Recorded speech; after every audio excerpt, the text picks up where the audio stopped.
علاقہ جات میں پھیل چکی ہیں، مگر اب لوگوں کی ڈیمانڈز جو ہے وہ لنک روڈز کی ڈیمانڈ ہے، ان کے محلے تک، ان کے گھر تک. تو یہ ہر شخص کی ڈسٹرکٹ میں ڈیمانڈ پوری کرنے کے لیے کونسل کے پاس فنڈز نہیں اویلیبل ہوتے ہیں. مگر پھر بھی کونسل کے ممبران کو بھی میں مبارکباد دیتا ہوں، اور کونسل میں ہم یہ کوشش کرتے رہتے ہیں کہ کسی نہ کسی طریقے سے پروجیکٹس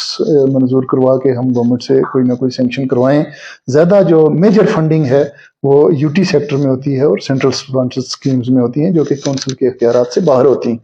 مگر جو کونسل میں ہمارے پاس فنڈز مہیا ہوتے ہیں، جو تو آنریبل ممبرز کے پاس اپنا اپنا ذاتی فنڈ ہوتا ہے، وہ اپنی کنسٹیٹوئنسی کی ڈیمانڈز کے مد نظر اس کا پلان مرتب کرتا ہے. اور جو کونسل کا کیپیکس کا فنڈ جو ہوتا ہے محدود ہوتا ہے، چھوٹا فنڈ ہوتا ہے، اس میں بھی ہم جو اہم نوعیت کے کام ہیں ان کو رکھتے ہیں، اپروو کرواتے ہیں. اور پھر جو کونسل کا کام ہے وہ اس کو مانیٹر کرنے کا کام ہے، جس کو کہ کونسل جو ہے بڑی باخوبی سے مانیٹر کر رہی ہے. ہر ایک آنریبل ممبر جو ہے، بی ڈی سی چیئرپرسن ہو یا ڈی ڈی سی کا ممبر ہو، اپنی اپنی کنسٹیٹوئنسی میں وہ اس کو مانیٹر کرتا ہے. اوورآل سپرویژن بطور چیئرمین میں بھی رکھتا ہوں، اور اس طریقے سے ہمارا یہ کام کاج چلتا ہے. مگر مجھے یہ لگتا ہے کہ ہماری جو کونسل جموں کشمیر میں جتنی بھی کونسلز ہیں ان کو اس طرح سے بااختیار نہیں ابھی بنایا گیا ہے جس طرح ریسٹ آف دی کنٹری میں کونسلز بااختیار ہیں. جیسے آپ بالخصوص میں کہوں گا مہاراشٹرا میں اور گجرات وغیرہ میں آپ دیکھیں گے کونسلز کے پاس ایک تو فنڈنگ بہت وافر فنڈنگ ہوتی ہے، اور دوسرا ان کے پاس ہوتا ہے ایڈمنسٹریٹو پاورز ان کے پاس ہوتی ہیں. ان کا جو چیف ایگزیکٹو آفیسر ہوتا ہے وہ آئی اے ایس آفیسر ہوتا ہے، اور کونسل کے پاس اختیارات ہیں کہ اگر چیف ایگزیکٹو آفیسر کونسل کی کوئی بات نہیں مانتا ہے تو وہ اس کو کال بیک کروا سکتے ہیں. وہاں ایک ورڈ یوز ہوتا ہے کال بیک، کہ واپس بھجوا سکتے ہیں اس کو گورنمنٹ کو کہہ کے. تو یہ ایک بڑی اسٹرانگ ایڈمنسٹریٹو پاور ان کے پاس ہے. اور میں یہ سمجھتا ہوں کہ جہاں تک کہ اس کا مانیٹرنگ کا بات ہے، تو ورک مانیٹرنگ میں کونسل کو ایڈمنسٹریٹو پاورز کی بہت زیادہ ضرورت ہے. اگر ہم سمجھتے ہیں کہ کوئی آفیسر ورک موقع پہ ٹھیک نہیں کر رہا ہے تو ہمارے پاس یہ پاورز ہونی چاہیے کہ ہم اس کو ٹرانسفر کر سکیں یا سسپینڈ کر سکیں یا اس کی سیلری بھی ڈھال کر سکیں. تو اس چیز کو لے کر کبھی آپ کی ایل جی ایڈمنسٹریشن سے یا گورنمنٹ آف انڈیا سے کبھی بات چیت؟ میری گورنمنٹ آف انڈیا سے تو نہیں بات ہوئی ہے، مگر ایک ایل جی صاحب سے، اور یہاں میں نے لکھ کے بھی یہ دیا ہے کہ جو پنچایت راج ایکٹ ہے اس کو in true letter and spirit جو ہے جموں اینڈ کشمیر میں اس کو امپلیمنٹ کروانا چاہیے. یہ ایک سیلف لوکل گورنمنٹ ہے، اور اس حد تک اگر اس کو جس حد تک کانسٹیٹیوشنلی مینڈیٹ ہے اس کے پاس، اس حد تک اس کو اگر امپلیمنٹ کروایا جائے تو کونسلز بڑی وائبرنٹ ہوں گی. پورے یو ٹی میں کونسلز بہت وائبرنٹ ہوں گی، اور کونسلز کے کام میں آپ دیکھیں گے کہ بہتری ضرور نظر آئے گی. سر آج بھی راجوری میں کچھ پنچایت ایسی ہیں جہاں پہ جو ہے کورٹ کا جو ہے اسٹے چل رہا ہے، جہاں پہ ٹینڈرز نہیں ہو رہے ہیں. لاسٹ ایئر بھی ان پنچایت کے جو فنڈز تھے، چاہے وہ کپیکس کا ہو، پی آر آئی یا کسی بھی قسم کا فنڈز جو تھا، وہ ان کے لیپس ہو گئے لاسٹ ایئر. اس سال بھی جو ہے وہ 3-4 مہینے رہ گئے ہیں مالی سال کو ختم ہونے میں، تو آج بھی ابھی تک وہاں پہ کوئی کسی بھی قسم کے ٹینڈرز نہیں ہوئے ہیں وہاں پہ ان پنچایت میں. کیا اس حوالے سے بھی کبھی کوئی بات چیت ہوئی ہے کہ کیا وجہ ہے کہ ان کی ٹینڈر نہیں ہو رہے ہیں، اور اگر ٹینڈر نہیں ہو رہے ہیں تو وہ پیسہ کیسے ایڈجسٹ ہوگا؟ عمر صاحب، یہ میں سمجھتا ہوں کہ جو ٹینڈر سسٹم انٹروڈیوس کیا گیا ہے 1-2 سال پہلے، یہ سسٹم ایک لحاظ سے اچھا بھی ہے کہ کوئی شخص اس میں، وہ جو پہلے ایک سسٹم ہوتا تھا کہ ورک آرڈر لیے جاتے تھے اور جو شخص لیتا تھا وہی کھا جاتا تھا پورا، وہاں اس حد تک یہ ٹھیک ہے یہ ٹینڈر سسٹم. مگر اس ٹینڈر سسٹم میں پرابلمز بہت زیادہ ہیں. ایک تو چھوٹی اماؤنٹس کے لیے جو ٹینڈر جو لگ جاتا ہے اس میں یہاں پہ لوگ اس کو بہت پرسنٹیج اس کی بہت نیچے جا کے اس کے بیڈ کرتے ہیں، بہت بلو اس کو بیڈ کرتے ہیں. پھر وہ اس میں کام کر نہیں سکتا ہے. اگلے سال اس کو بے شک ہم وہ بلیک لسٹ بھی کر دیں مگر موقع پہ کام نہیں ہوتا ہے، اور کورٹس کے اسٹے الگ سے. یہ ٹینڈر سسٹم ایک ایسا سسٹم انٹروڈیوس ہوا ہے جس کی وجہ سے ہمارے بہت سارے ورکس جو ہیں وہ اچھی طریقے سے کمپلیٹ نہیں ہو رہے ہیں. اور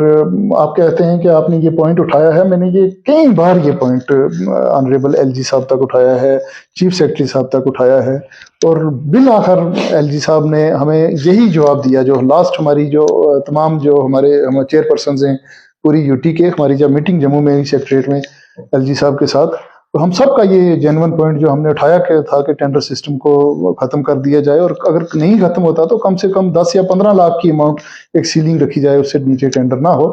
تو انہوں نے کہا کہ یہ میرے ہاتھ میں نہیں ہے، یہ پارلیمنٹ کا قانون ہے، یہ پارلیمنٹ سے ہو سکتا ہے، یہاں سے نہیں ہو سکتا۔ تو ہم نے بڑی اپنی لیول پہ کوشش کی کہ اس ٹینڈر سسٹم کو یا تو ختم کروایا جائے، اور اگر ختم نہیں ہوتا تو ایک پرٹیکولر اماؤنٹ سیٹ ہو جائے، 10 لاکھ یا 15 لاکھ، جیسے کہ مدھیہ پردیش میں یہاں آنریبل ایک منسٹر مدھیہ پردیش کے آئے تھے، انہوں نے کہا خود کہ ہماری اسٹیٹ میں 15 لاکھ کی لمٹ ہے، 15 لاکھ تک کا کام جو ہے وہ اس سے نیچے کا جو ہے وہ ٹینڈر سسٹم پہ نہیں ہوتا ہے۔ تو جب تک کہ یہ ہماری جینوئن ڈیمانڈ میٹ نہیں ہوتی ہے، ان ٹینڈرز نے ہمارے کاموں میں ضرور کہیں نہ کہیں رکاوٹ ضرور ڈال دی ہے، اور نقصان ہوتا ہے، ہمارا پیسہ اینڈ میں لیپس ہو جاتا ہے، ٹینڈرز کی وجہ سے پیسہ لیپس جو ہے وہ ہو جاتا ہے۔ اس کے علاوہ اگر تھوڑی سی سیاست کی بات کریں، اس وقت پچھلے 5 سال سے جو ہے جموں کشمیر میں جو ہے وہ ایک پولیٹیکل نظام جو ہے وہ دکھائی نہیں دے رہا ہے کہیں پر بھی، دیکھیں سیاسی گورنمنٹ جس کو کہا جاتا ہے وہ نہیں ہے 5 سال سے۔ آپ نہیں سمجھتے کہ پاپولر گورنمنٹ نہ ہونے کی وجہ سے عام شخص کو، عام آدمی کو جو ہے وہ ساری پرابلمس فیس کرنی پڑ رہی ہیں؟ بہت یہ واجب سوال ہے آپ کا۔ میں حالانکہ ڈسٹرکٹ ڈیولپمنٹ کونسل کا چیئرمین ہوں، پنچایتی راج سسٹم کو یہاں ہیڈ کر رہا ہوں، مگر پھر بھی مجھے یہ بات ماننے میں کوئی ہچکچاہٹ نہیں ہے کہ پنچایت راج سسٹم جس کو سیلف لوکل گورنمنٹ کہتے ہیں، یہ کسی اسمبلی کا، کسی کیبنٹ کا متبادل نہیں ہو سکتا ہے، اور یہ بہت وقت جو ہے بی جے پی نے یہاں پہ ویسٹ کروا دیا ہے۔ یہ ہسٹری میں مجھے لگتا ہے سب سے بڑا گورنر کا راج یہاں پہ چل رہا ہے، اور کس وجہ سے اسمبلی انتخابات نہیں کروائے جا رہے ہیں یہ سمجھ بھی نہیں آ رہا۔ آپ دیکھتے ہیں یہاں ڈی ڈی سی کے انتخابات ہوئے، پرامن ہوئے اور میکسیمم ووٹنگ ہوئی، اور آج کل سننے میں آ رہا ہے کہ پنچایت کے الیکشن ہونے والے ہیں مارچ اور اپریل میں۔ جب یہ الیکشن ہو سکتے ہیں تو اسمبلی کے الیکشن انہی لوگوں نے ووٹ ڈالنا ہے، انہی کینڈیڈیٹس نے کھڑا ہونا ہے، تو کیوں اسمبلی کے الیکشنز نہیں کروائے جا رہے ہیں؟ یہ صرف اور صرف ایک ہی چیز نظر آتی ہے کہ رولنگ جو گورنمنٹ ہے اس کو یہ نظر آ رہا ہے کہ وہ ان الیکشنز میں کامیاب نہیں ہو پائے گی، جس وجہ سے اس کو پرولونگ کیا جا رہا ہے الیکشنز کو، اور لوگوں کی مشکلات میں دن بدن بڑھوتری ہو رہی ہے۔ جو کام اسمبلی نے کرنا ہے، جو کام کیبنٹ نے کرنا ہے، وہ یہ کونسلز نہیں کر سکتی ہیں۔ آنریبل ایل جی صاحب آپ سنتے ہیں اپنی تقاریر میں یہ کہتے ہیں کہ ہمارے 22,000 یا 30,000 پبلک ریپرزنٹیٹیو ہیں جی جموں کشمیر میں، مگر یہ پبلک ریپرزنٹیٹیو متبادل نہیں ہو سکتے ہیں، ایک ایم ایل اے کے، ایک ایم ایل سی کے، ایک منسٹر کے، ایک چیف منسٹر کے، ایک گورنمنٹ کے۔ جو کام وہاں پہ کرنا ہے، یہ تو سیلف لوکل گورنمنٹ ہے اور اس کو بھی اختیار نہیں دیے ہوئے، تو کیسے آپ اس چیز کو بیچ کے یہ کیسے جسٹیفائی کر سکتے ہیں کہ ہم اسمبلی انتخابات نہیں کرائیں گے کیونکہ ہمارے پاس 35 سرپنچز، B D C, D D C in place ہیں؟ جن سٹیٹس میں یہ پنچایت راج سسٹم بااختیار ہے، 60 سال سے چل رہا ہے، اور چیئرمین ڈی ڈی سی کے پاس منسٹر کی پاورز ہیں، ان سٹیٹس میں بھی اسمبلی ان پلیس ہیں، منسٹریز ان پلیس ہیں، چیف منسٹر بیٹھے ہوئے ہیں، تو اس سٹیٹ میں یہ چیز کیسے جسٹیفائی کی جا سکتی ہے کہ کیونکہ ہمارے پاس یہاں B D C, D D C ہیں اس لیے ہم الیکشن نہیں کروا رہے، اور لوگوں کی مشکلات میں اضافہ کیا جا رہا ہے، اس کے علاوہ کچھ نہیں۔ ایک آخری سوال رہے گا میرا، جو کہ کافی اس وقت سرخیوں میں بھی ہے، اور کافی اس سے جو ہے وہ اس وقت پرابلمس بھی کہیں نہ کہیں فیس ہو رہی ہے، وہ ہے اس وقت گجر اور پہاڑی کا ایشو۔ ایک طرف پہاڑیوں کی دھنیہ واد یاترا جو ہے وہ جگہ جگہ گھوم رہی ہے، دوسری طرف ہمارے جو گجر برادری